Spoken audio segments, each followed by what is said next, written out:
Agora vamos analisar o código-fonte da tela reajuste de preço, tá? Então eu tenho aqui a classe reajuste preço grid, ok? Então essa tela nós iremos visualizar todos os reajustes, né, que já foram realizados no sistema. Então eu tenho aqui um botão de insert, tenho um botão de reload, tenho também uma barra de navegação, tá? Todos esses botões estão vinculados aqui a esta grid. Essa grid ela está vinculada ao VO histórico reajuste cabeçalho VO, tá? Lá do pacote com.t2tirp.controle-de-estoque.java. Aqui nós visualizamos alguns itens, né? Nós temos aqui um lookup, tá? Temos aqui a data do reajuste, a porcentagem porcentagem do reajuste que foi realizada e o tipo de reajuste, tá? Nesse tipo de reajuste, esse atributo ele é um combo column, tá? Ou seja, nós temos aí um combo box. E no combo box nós temos que definir aqui o atributo domain ID, tá? Ou seja, o domínio que esse combo box está vinculado. No caso aqui, o domínio é tipo reajuste, tá? E esse domínio ele foi definido aqui na classe padrão cliente, né? Aliás, no pacote padrão cliente, na classe menu, ok? Então aqui na classe menu eu tenho aqui a definição de vários domínios, tá? Então aqui eu tenho o domínio tipo pessoa, tipo sangue, domínio sexo, domínio tipo centro resultado, entre outros aqui.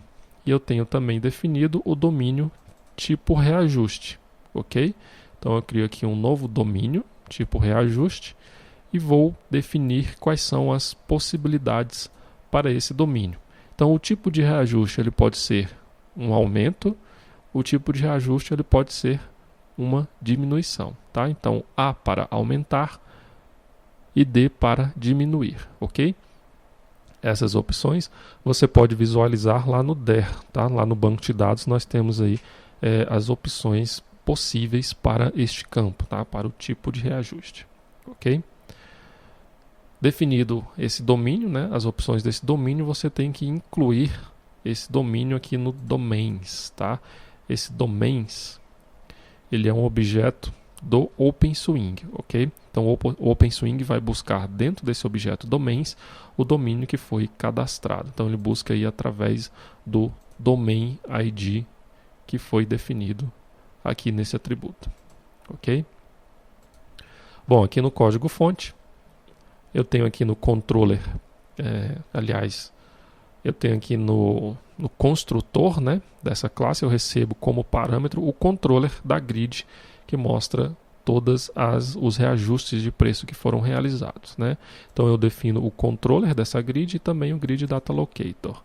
Tenho aqui o método getGrid1 que vai retornar a grid que nós visualizamos os reajustes cadastrados no sistema. Então vamos analisar aqui o código-fonte desse controller. O código-fonte desse controller ele é praticamente igual ao que nós vimos anteriormente, né, das telas grids, né, tanto da grid reajuste de requisição interna como contagem de estoque. Eu tenho aqui a definição do nome da action lá no servidor, que no caso reajuste preço grid action. Então aqui no pacote controle de estoque, né, servidor, eu tenho aqui a classe reajuste preço grid action, tá?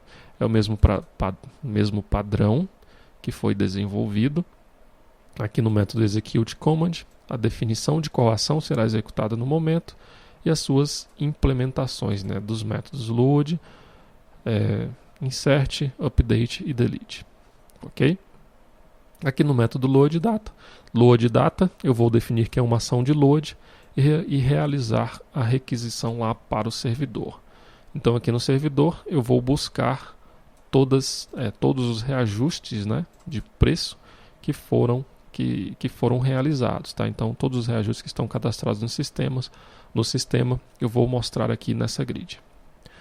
Antes de inserir um registro, eu vou abrir, né, a tela de reajuste de preço detalhe, tá? Então, da mesma forma que nós vimos nas outras telas de grid, os detalhes do reajuste de preço eles serão definidos, né, eles serão incluídos em uma tela detalhe. Ok?